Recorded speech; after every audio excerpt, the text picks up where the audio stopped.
Hi there, Internet. My name's Court, and you've got courtside seats for my review of the brand new Netflix, The Last Days of American Crime. Let's do it.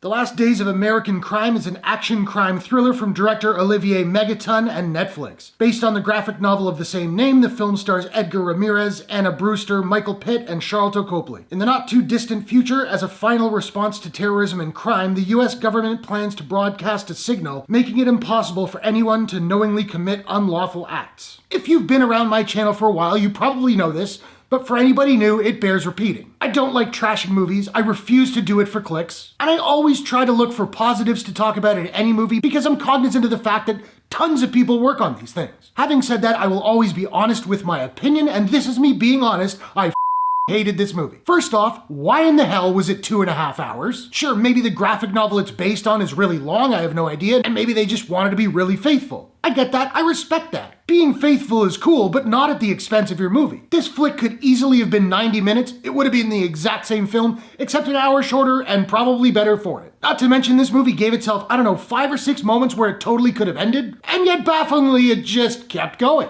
I guess because they felt they needed to wrap up this character and that character, characters that I completely forgot about 90 minutes ago. Honestly, I found this movie to be an excruciating experience. The premise is actually pretty cool, it reminds me considerably of A Clockwork Orange, but the execution is just awful. The writing is terrible, the acting is blah, none of the characters have chemistry with one another. Edgar Ramirez as our lead Brick, I guess, yeah, he's a big good-looking buff dude, but there's no character there, there's no charisma. I am a fan of Michael Pitt. I hated what he did with this movie. He was cartoony, not in an entertaining way, but in a frustrating, irritating way. There was something about his clothing and physicality that was driving me crazy throughout the whole movie. I was like, this is really familiar. Finally, I figured it out.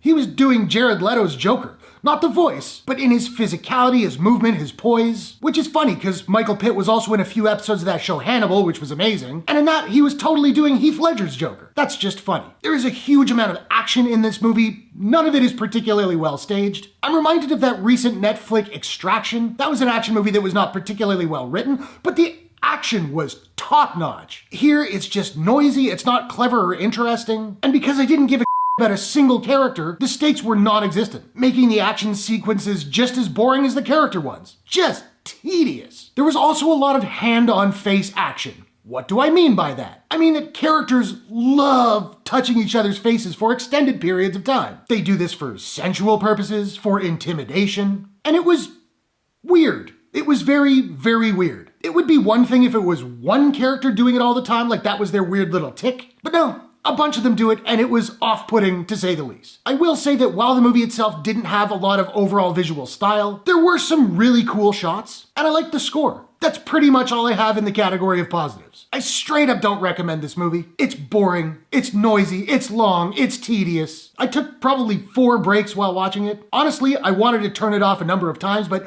I'm not gonna turn off a movie if I'm gonna review it. It's not fair to the movie, it's not fair to anyone watching this video. Yeah, I guess if you're stuck at home and have literally nothing better to do, check out this movie, but hey, why not instead, go online, learn a skill. People like the ukulele, go for that. Now, I don't have a proprietary rating system as of yet, so I'm just trying to figure out what I'm gonna give The Last Days of American Crime. And I think I'm gonna give The Last Days of American Crime a Stop it, please, I beg you! Out of 10. So now I wanna know, have you seen The Last Days of American Crime? What did you think about it?